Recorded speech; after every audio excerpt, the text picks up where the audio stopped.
Dearly beloved, we are gathered here today to get through this thing called life. Electric word, life, it means forever, and that's a mighty long time. But I'm here to tell you, there's something else. The afterworld. A world of never-ending happiness. You can always see the sun, day or night. So when you call up that shrink in Beverly Hills, you know the one, doctor, everything will be alright. Instead of asking how much of your time is left, ask how much of your mind, baby. Cause in this life, things are much harder than the afterworld. This life, you're on your own. In the elevator trying to break you down.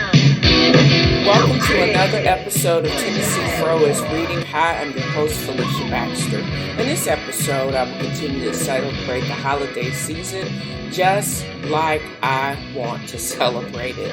I'm still reading and writing about everything Prince in this episode, and I'm not adding anything new to the narrative. I simply am compiling the facts, just in case you haven't thought about his music for a minute.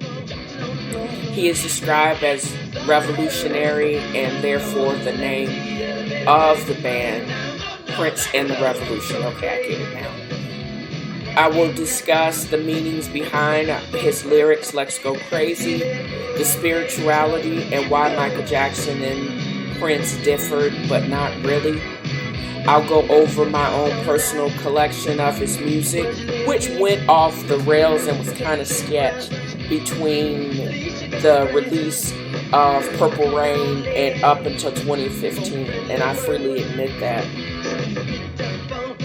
As well as going over his beef with Warner and what that meant to the rest of the music industry, and where we are now with streaming services that he had preempted and foretold or foresaw as far back as 1995, 1996 with his beef with Warner. And I hope you enjoyed this episode just as much as I enjoyed creating it. Thanks for listening.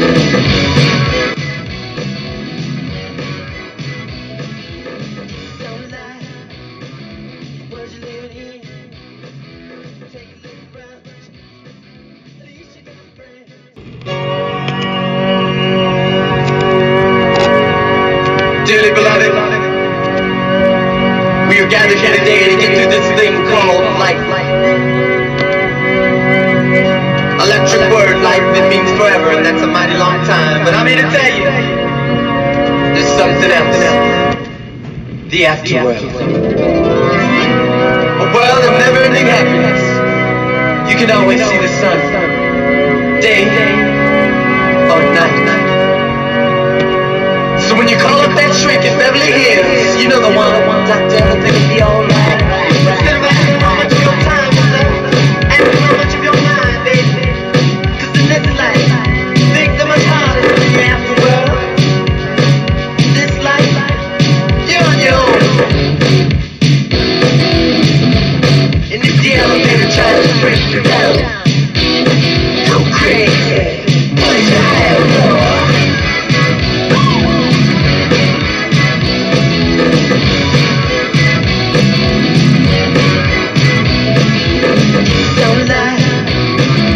World you're living in, take a little brunch, at least you got some friends.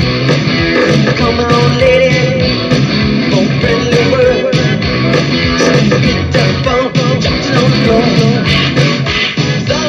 So welcome back to the podcast. Why am I so stuck on the whole religious angle and some of Prince's lyrics? You hear about the messages in the music and spiritualism all mixed up in his music, but this is a highly charged part of the year where we celebrate the birth of Jesus Christ. And if you're a Christian, there's also Hanukkah, there's also what's the other one that I can never, Kwanzaa, that is to rail against the commercialism of the season. Well, I in this age of newfound pride, people are masking pride behind religiosity and bigotry, and it just allows them to propagate hate speech, propagate homophobia, and just propagate everything that the season is so much against. And I think that was one of the things that Prince was actually railing against in his music. I didn't know until recently when I read an article dedicated to Prince from the,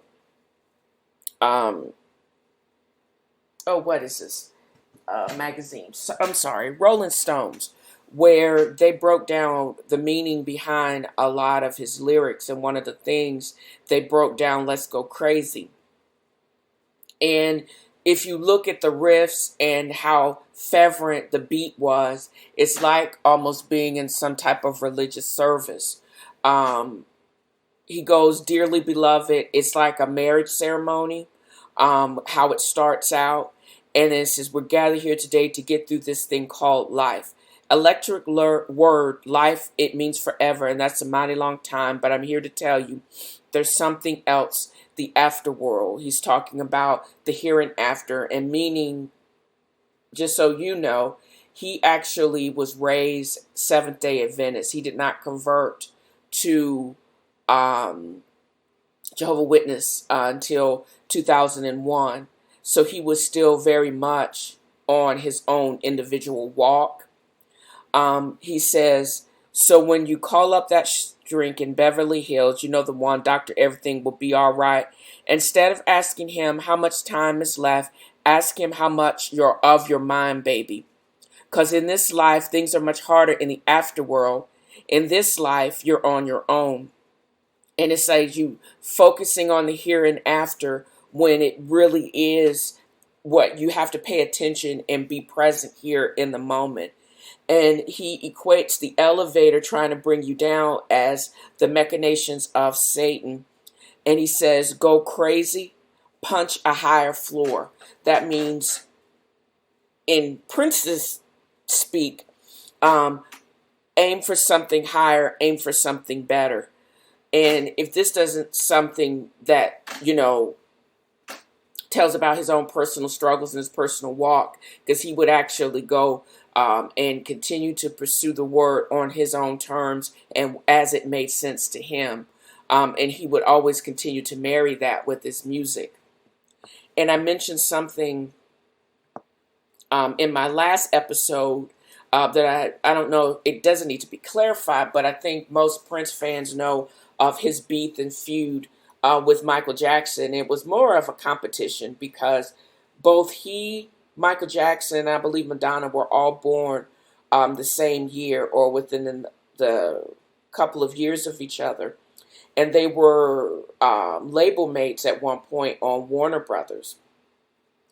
And Prince, wanted to exert as much control, make as much money as he could possibly make, but at the same time get his music out to his fans on his own terms and not really listen too much to the record executives.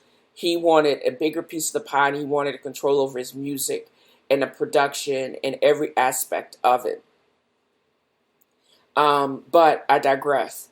Prince himself basically said that how much spirituality and religion meant to both of them.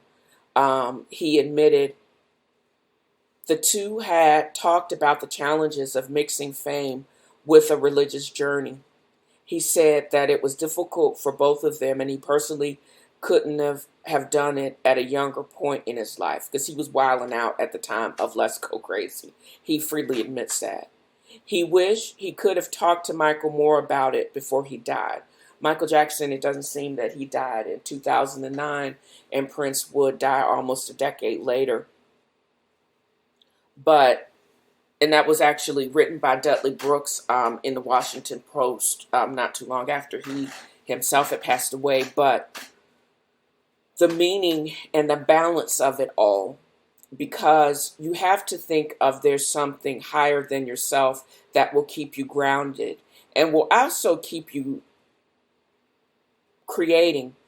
Because if you don't think anything is better than you and you get locked up into all the fame, then you can also implode, because why would you create? It seems that Prince was on a mission, not only to make money, because he wasn't crazy, but he also wanted to get the music and to create the music and get it to his fans as lucratively as possible. But also, as this was his way of celebrating the higher spirit and something that was higher than himself. And this was a way he could get that message out and hopefully garner and make everyone just revel in the beauty that is creation and the natural and the love of it all. Yes, it's kind of touchy-feely and kind of on some high next level-ish, but it all makes sense. If you're grounded, you're going to continue to create in order to celebrate that which is higher than yourself. And that, I think that makes it amazing and why he is such a icon. And I can only imagine what is in the vaults of Paisley Park, what he would have done and could have done, and is still waiting to be released to the general public like myself. And if it's anyone, it's kind of like the Beatles and Elvis and Tupac, for all that matter. They continue to release albums after they pass away. I think this was, in a way, where we haven't seen anything yet. We still are getting people with the stories, adding to the mystique. But I want them to get into those vaults and all that music that he never released through Warner and all of the other labels. I want to see exactly what the next step, now that he has passed, if he left any instructions, because he was a little bit OCD in that fact, or what can we possibly expect now that he's passed on, and what it could have been and how it would have been different if it had been. I'm excited for that.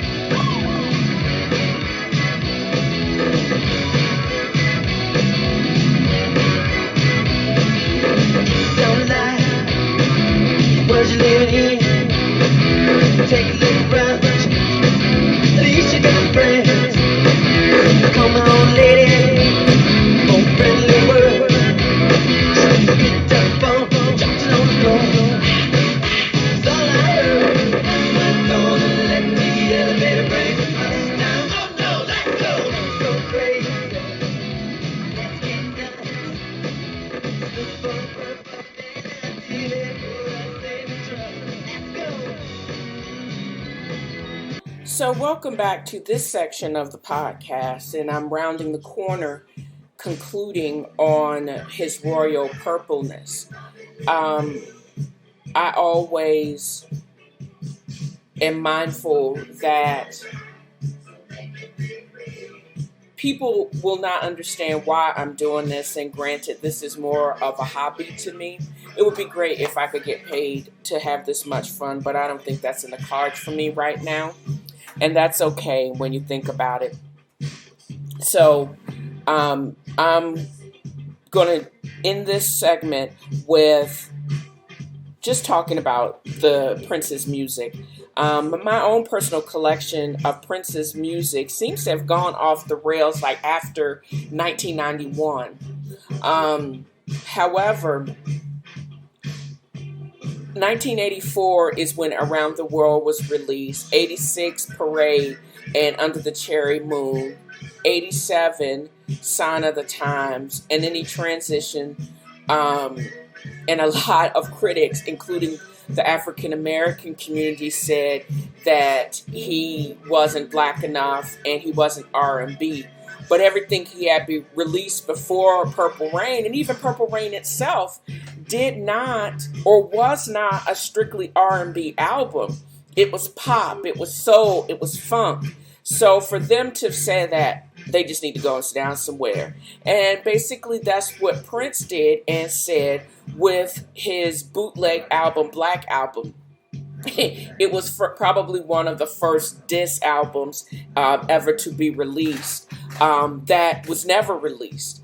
Right before it was supposed to ship, he demanded that Warner Brothers pull it, which they did, but a few copies actually leaked out. Love Sexy, 1988. Then in 1991 was Diamonds and Pearls, and I actually had this cassette, which I cannot find at this time. And 92 is when the public beef with between Prince and Warner Brothers was ramping up. He wanted more control of his work, ownership of the masters, and he wanted to be paid just as well as his label mates, which at that time were Madonna and Michael Jackson. And he did. He held out in his 1992 groundbreaking contract, which 10 albums or which $10 million advance per album was probably one of the most lucrative of its time, but he was not satisfied with that. As he said in his 2004 induction speech at the Rock and Roll Hall of Fame, when I first started out in the music industry, I was most concerned with freedom. Freedom to produce, freedom to play all the instruments on my records, freedom to say anything I wanted to. That obsession remained until the end, and that was in one of his Rolling Stone or Billboard interviews. In 1992, he released the Love Symbol album, and then in 1995, he released the Gold Experience when he became the artist formerly known as Prince, or he just went by the sign. 1996 was the Emancipation, and that was when he was voluntarily released from the Warner Brothers contract and would start releasing music through his NPG label. 97 was the first to offer, he was the first to offer and sell albums directly to his fans. 1999, Napster was created and music streaming became big business. Well, after they basically shut down the illegal version of Napster, and then when iTunes and then to be followed by other streaming services made it a very multi-billion-dollar industry. And he had foretold this all the way back in 1992 with his beef with the industry. 2004, Musicology was released, and I got this free at a concert in Philly when I saw him for the first time. 2006, he released 3121, one of his last number one albums. 2007, Planet Earth, I have one of the second pressings on vinyl. 2014, he received all of his masters back from Warner. And then 2014-2015, he released Hit and Run Part 1 and Phase 2.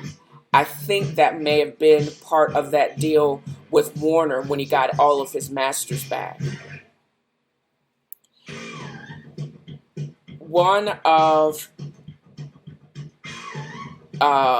his commemoration writers back in 2016, in May of 2016, after he had passed away, was music sets the mood.